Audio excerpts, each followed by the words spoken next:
most painful gym death ever. You know me, guys, I go to the gym, I go to the gym. I run to the treadmill a lot, and hopefully I don't die in the gym someday. Is this video not make me go to the gym? Cause bro, I be going to the gym, bruh. Like I went to the gym yesterday, but hey, everybody is gonna go someday, so just do what you gotta do, okay? The barbell incident. It was the early hours of a Tuesday morning in St. Charles, Missouri. The gym was entirely silent, and it was the kind of silent that only came when the world outside was asleep. At around 2:50 a.m., a young 23-year-old woman would be the only one in the gym finishing what should have been just another workout. She was a paramedic, the kind of person used to helping people, saving lives, and bringing the injured to safety. The woman would step into a Smith machine and rack weight onto its barbell, and then she began squatting it. The only issue was that the weight was too much for her. In the middle of her set, she began struggling. She tried hard to re-rack the weight, but no matter how hard she pushed, the bar wouldn't go up. Then, in an instant, her legs gave out. She lost balance and the heavy bar dropped with no spotter to catch it. The machine pinned her down, trapping her beneath the crushing weight. And unfortunately, since she was the only one in the gym, nobody was around to hear or see her struggle. For nearly half an hour, she laid pinned and crushed under the pressure of the weight before another gym member finally walked in and found her. But by then, it was already too late. The member tried to help and called 911, but by the time paramedics arrived, they couldn't do anything for her. Her co-workers at the Christian hospital remembered her as vibrant, full of energy, and always lighting up the room with her smile. But that promise, that brightness, was extinguished in a freak accident that lasted only seconds. Even in a place meant for health and strength, danger can hide in plain sight. If you're lifting heavy weights, always remember to bring a partner.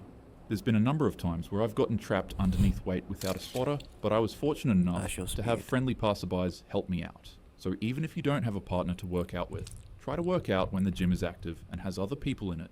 May this woman's soul rest in peace.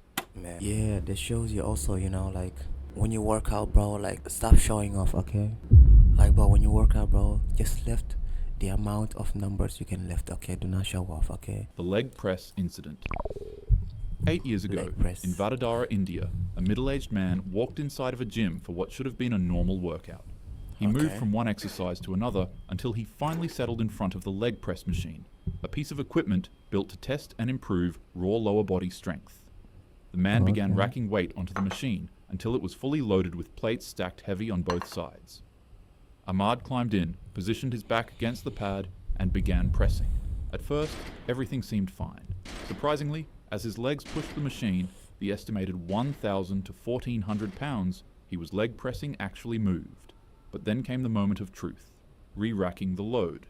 He tried to lock the machine and began struggling. In an instant, his legs buckled. The massive weight came crashing down, snapping his left leg backwards with a sickening crack. The gym floor filled with screams as people rushed toward the mangled machine, the horror of the injury plain for everyone to see.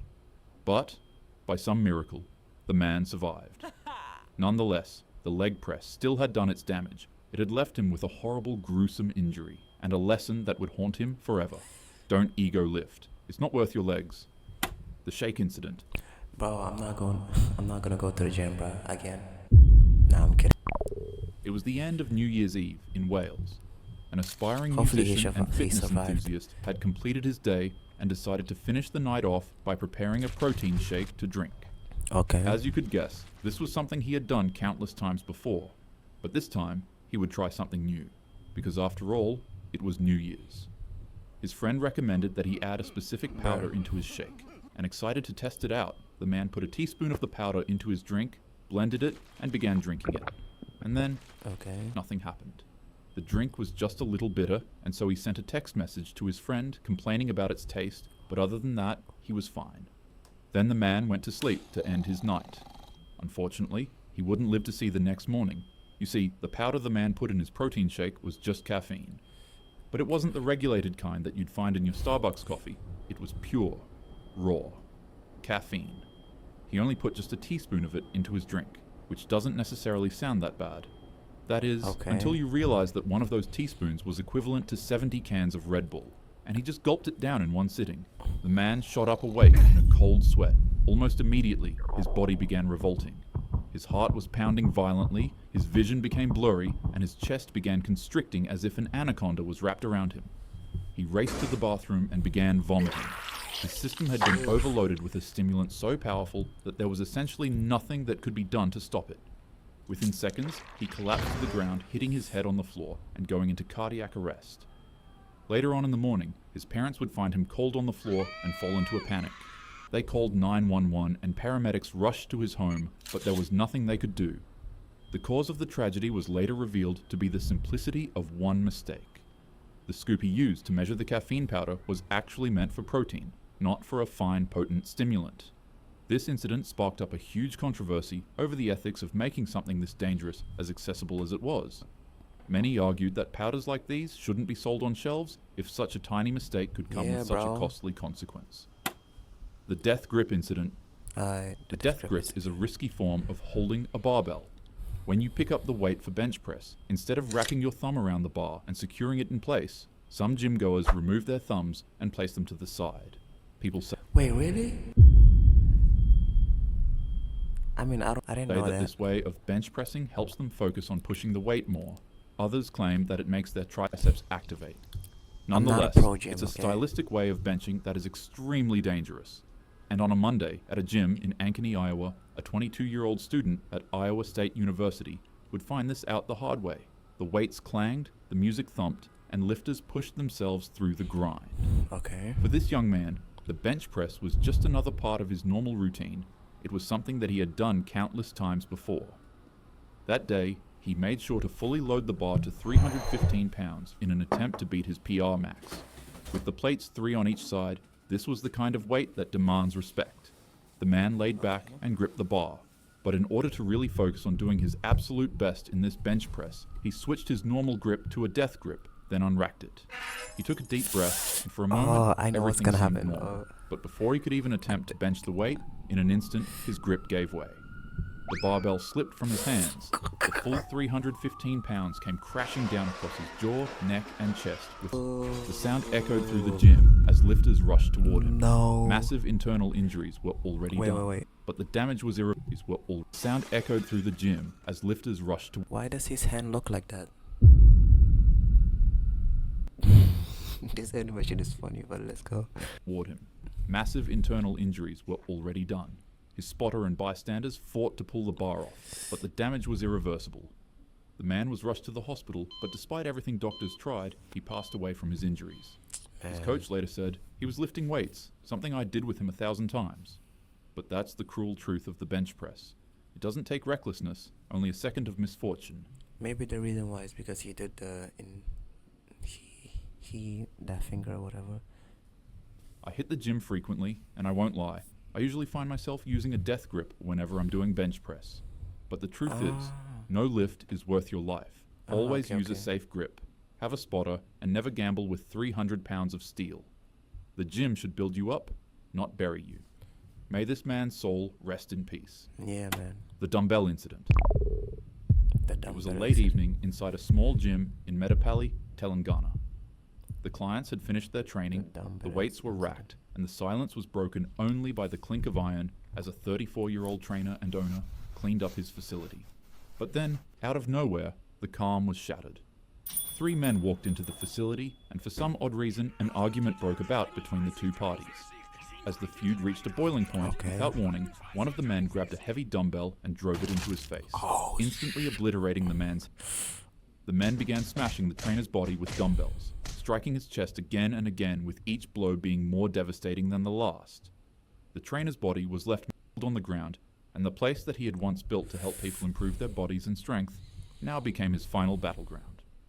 The assailants fled immediately after, but luckily they were caught by the gym's security camera as they disappeared into the night. The man was rushed to a nearby hospital, but the injuries were too severe.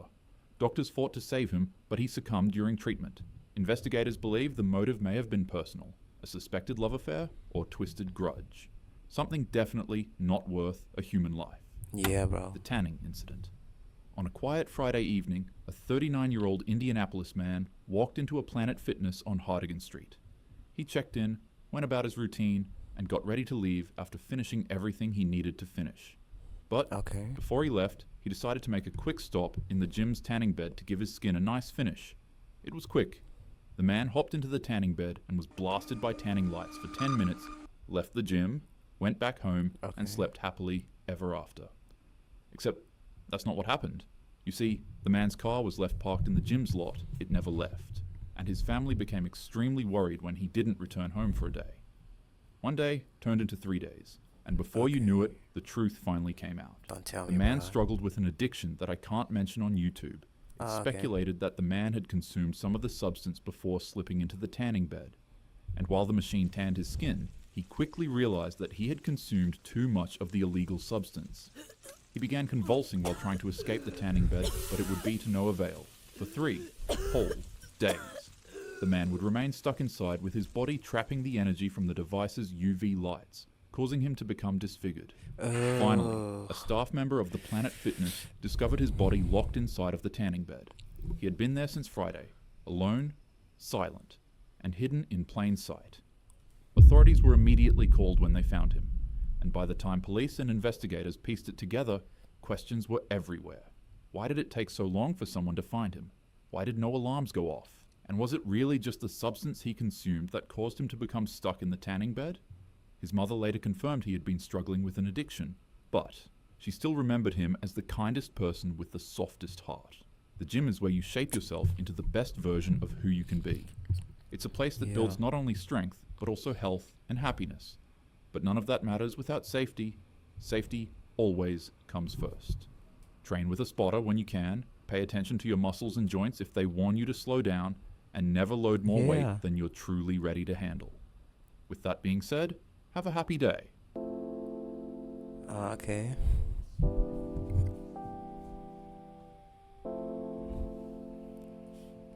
Yeah, shout out to Talking Hat. Shout out to him. After watching this video, bro, I gotta be careful, bruh. You gotta be careful too, cause when you go to the gym, bro, just lift as many as you can, okay? But like not too much, okay? Bro, don't show off to the gym, okay? Like YouTube, if you enjoyed this, please subscribe, okay? I really appreciate it. Thank you.